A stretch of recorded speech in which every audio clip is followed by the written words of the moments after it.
Hello, and welcome to week 3 of our midweek series, looking at the book, The Common Rule by Justin Earley.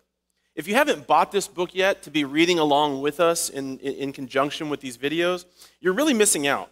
I was surprised at how profound Justin is, and every page I've found something powerful and meaningful on in the book. Here, we just scratched the surface in these videos. The book goes into so much more depth, so I really want to encourage you to think about buying that and reading along, even if you have to catch up. This week, we're going to talk about the habit of eating one meal per day with others. You may notice that Steve assigned the schedule, and he gave Rick the chapter on kneeling to pray, which is a very spiritual practice. He gave me the chapter about eating. I'm not sure what message to take from this, but one thing that is true is I've become a very experienced eater over the years, and I hope that I can bring some personal expertise to this topic. I watched a documentary one time that was all about space, black holes. It went into the powerful effects of gravity, how gravity can pull things towards itself, how it can even manipulate time and manipulate space. Gravity is one of the most powerful forces in nature, and in a way, it's one of the most powerful forces in our lives. I'm not talking about gravity like Einstein or Newton. I mean the thing that pulls our focus, our attention, our effort, and our time. Earley spends time in this chapter and video talking about reorienting the table as the center of gravity in our household. So many other things are trying to be our center of gravity. Our phone, our jobs, our relationships, our hobbies. When our table becomes the center of gravity, our lives will begin to focus on community. Let's watch the video and we'll see what Justin has to say about eating one meal together weekly.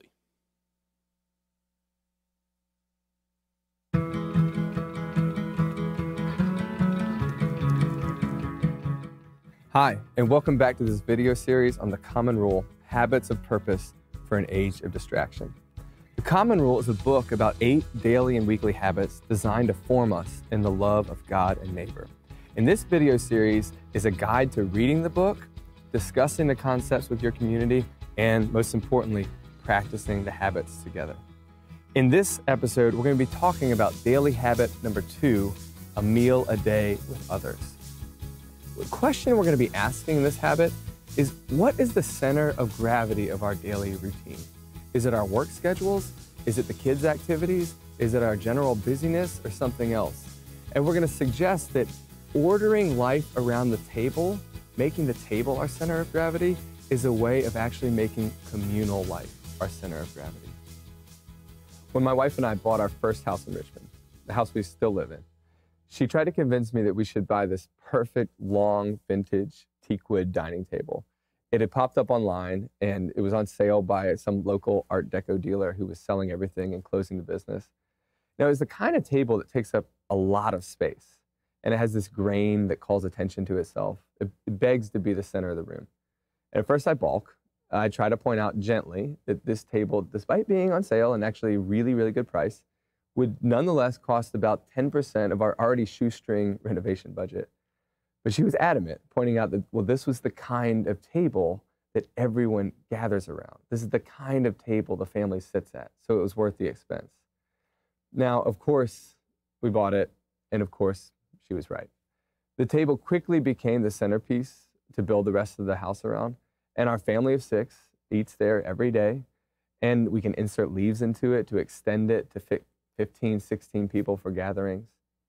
I didn't have words for it at the time, but I now see that what my wife, Lauren, did was argue for a center of gravity for our household space, which, by the way, is worth way more than 10% of any renovation budget, because the table is where life happens, is where a household learns to love. Think through all the ways that the values of love are communicated over food. We serve each other. We clean up after each other. We take turns. We share. We praise and compliment. We express gratitude. We tell stories. We ask questions. We listen. Generations of Christians have described the household as a school of love. Now, the point is that what's going on there is not just people who happen to live together and interact with each other and sleep in proximity, but it's a kind of formation. We are learning to love. And this is true whether you live alone, with roommates or in a family. The point is that our routines are built around something.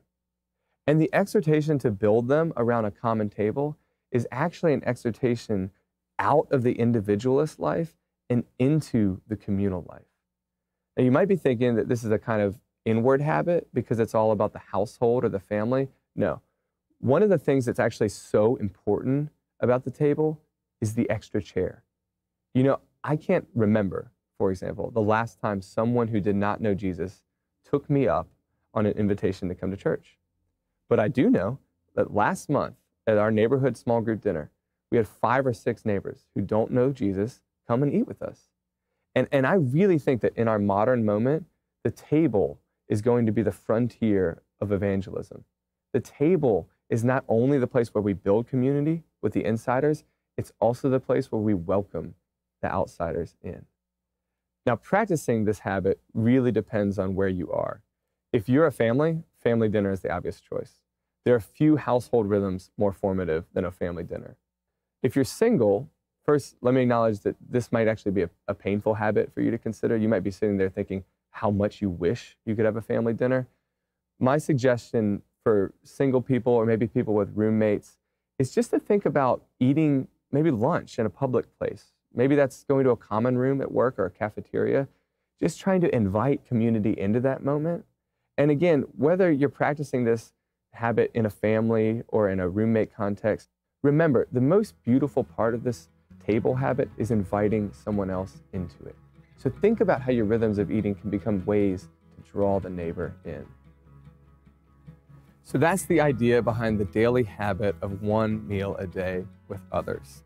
As always, here's your fact to ponder, your question to discuss, and your habit to practice. Fact: 42% of meals in America are now eaten alone, and that number is on the rise. So just think about how beautifully countercultural it is to eat a meal a day with others and invite people into that. Your question for discussion is this: how does your relationship to food affect your relationship to community, for better or for worse? Now, your habit to practice this week is one meal a day with others. So look for that time and try to eat at least one meal a day in community and see what happens. Over the course of the next week, remember, you're going to be reading about daily habit number 3, which is an hour with your phone off. And when you come back, we'll be talking about that habit. Until then, remember, your habits will never change God's love for you, but God's love for you can and should change your habits.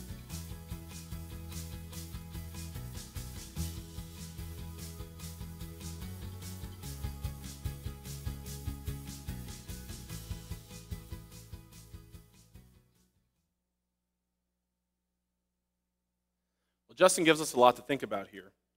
I want to take a second to root things back in Scripture before we go any further. There's countless times in Scripture where the table is the focal point for important events and encounters.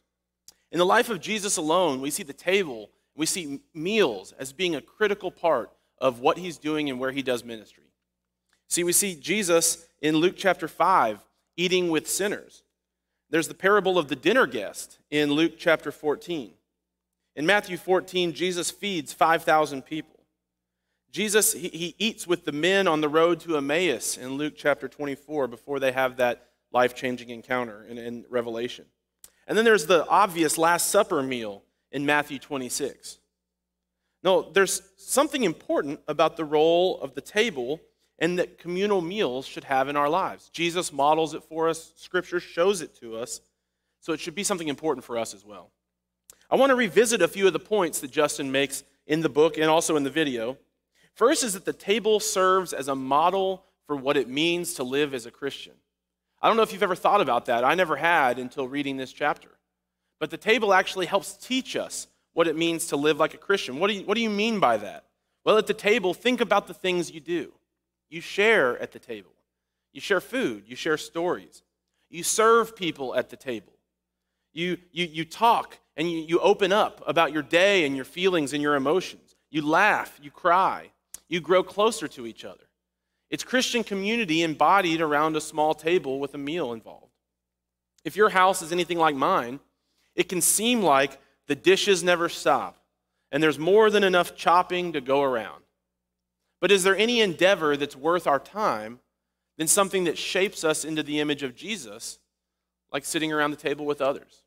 It invites us into community. You may look at those things as a burden, but in a different light, we could look at those things as what opens the door to this beautiful community. And so the table is a model for us, but also Justin talks about the concept of the open chair. I really like this. I know many of you have already adopted this principle at our church because many times you have opened your table and your chair up to me personally. I'm sure that they wouldn't want to be mentioned, but when I was first starting my ministry here at Conroe, the Mort family modeled this open chair principle for me clearly. I always knew that at the drop of a hat, I could join them for a meal. It was always available and it didn't really even need planning. I could call them on a moment's notice and I would be welcome there. This is exactly the embodiment of what it means to have an open chair at your table for somebody. Think of what impact that could have on others simply by planning and cooking a little extra and always having a spare chair sitting around for somebody who might want to join you. It makes people feel welcomed. It makes people feel loved. It makes people feel included. And you get to know people in a different way. There's something disarming about sitting around the table with somebody. And what may be Justin's most poignant statement of this chapter is that the table might serve as the frontier for evangelism in America. Think about that for a minute. All the time and effort we spend on evangelism, maybe the key has been in our household this entire time. I've seen this true personally. Many times I have found that people will share a meal with you when they may not be willing to come to church with you. Is your experience like mine? Over meals, I've had friends tell me about their marriages falling apart. I've had friends tell me about them falling in love. I've had friends tell me about their child who's making a major life mistake. Around a meal, I've had friends tell me that they were pregnant with the child for the first time. Many people have made up their minds about church, but pretty much everyone is in favor of a meal around the table. So in your context, what does this look like? This idea of the table being the center of gravity for your family.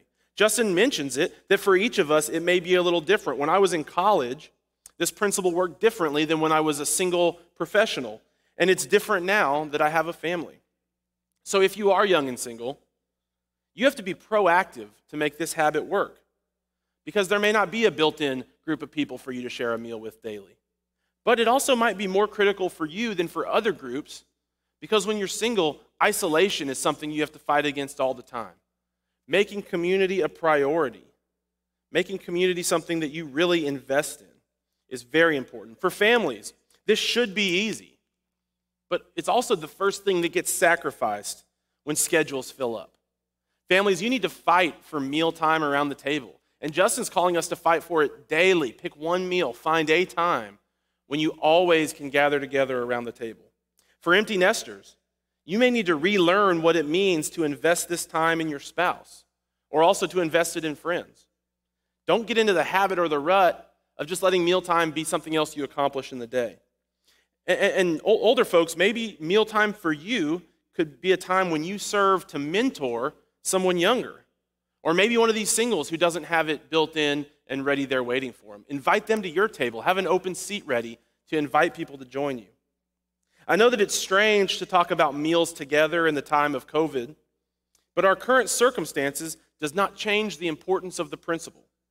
Find a person, find a group of people that you trust, and share meals with them daily. There's 3 points of emphasis that I want to mention for each of us, and then there'll be some questions for us to discuss or journal about. First, each of us, we need to create meal traditions. I think this is so important, and this is something that I've come to learn and love over the last few years. In my house, we do highs and lows almost every day. We go around the table. It's something that I really got from church camp with the youth group, but we've done it in our household, highs and lows. It seems small, but it's a way to get the kids, and honestly the adults, talking about what happened to them, how they felt about those things. From that tradition, others have spun off. For instance, every time we do highs and lows around my table, there's a phrase that has become something that we would never miss, which is that we always talk about the fine folks that we're eating with that day. I don't know where it came from. I don't know why it stuck, but a meal doesn't go by that someone in our table doesn't talk about what fine folks they're sharing this meal with. It's silly and it's small, but it's meaningful to us. Create meal traditions, or when we create meal traditions, it makes us long for the comfort of the table. And it also ensures that we don't let that time slip away. When it becomes a tradition, it's something that we look forward to, something that we fight for, and something that isn't easily lost. Second, we need to create special meals. Throughout my life, there have been many special meals that have held deep meaning. In high school, a group of friends of mine, we met every Saturday night. We ate and we watched a movie together. It was not very important. It wasn't very structured, but every Saturday, unless we were gone, we knew we'd be eating a meal together and watching a movie together. And what's great is that those guys I did that with are still, to this day, some of my closest friends, people I could go to for anything.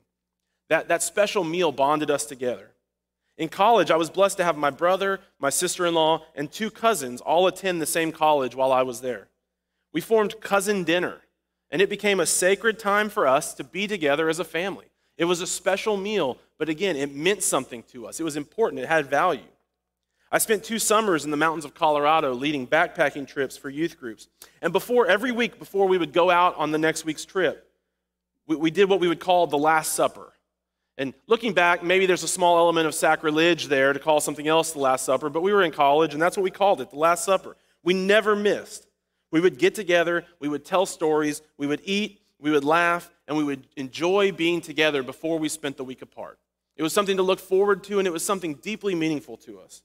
And now in my family, we've recently, really when coronavirus started, we started something that we call Flapjack Friday. And you could probably guess what that is. It isn't complicated, and it's exactly what it sounds like. On Friday mornings, we eat pancakes. In fact, just the other day, Jude asked, "When is Friday?" Because he was excited about Flapjack Friday when we could all sit together and eat pancakes. These special meals, they bond people together, and they serve as tentpole events that people can count on, they can rely on, they can look forward to. They know that their community will be there waiting for them on that day. Even if their week is going poorly, they know that's waiting for them, and it's something special, something meaningful. And third, we need to create the empty seat mindset. This is something Justin spends time talking about. I've already mentioned it. This isn't to the detriment of family time. We don't let our family time take a back seat to the empty seat. But we supplement family time with this mentality. Our family can see how important it is to bring others in to family time, to make others feel included and loved. Your meals can now be a tool of God's kingdom. It's not a task to accomplish. It's a beautiful thing that can change your life, it can change your family's life, and it could change the lives of others. A simple invitation to a meal could be the thing that starts a journey that changes someone's eternal destiny. How exciting is that? So, as we conclude, I've got a few questions I want us to leave with. We'll talk about them for a minute, and then we'll leave them on the screen. You can pause it. And what I'd really want to ask you to do is, if you're watching this with anybody else, talk about it with them, or if you're watching it by yourself, which I assume at least some of you are doing, get a piece of paper and a pen and write the answers out. There's something valuable in actually writing it because it makes you think through. You don't just move on to the next, but you think through what it is you're doing. So, here's the questions. First, what role has the table played in your life? I think if you're there with somebody else, tell a story of the meaningfulness of the table in your life. I know we all have an example of how it has been important, or maybe for some of you, there's a realization that it hasn't played the role that it should have played. Second, if you opened your table up, who would you invite? Who are the people that could occupy the empty seat at your table? Maybe it's a friend, a coworker, a family member, a neighbor, somebody else who you could invite to your table. Who would those people be? Put names down here. Like, who are they? And then third, how can your table be a frontier for evangelism? How can you take your table and make it more than what it is now? Thank you for spending time on this topic with me, church. I pray that you will continue to engage in this series because it truly is powerful. God bless you.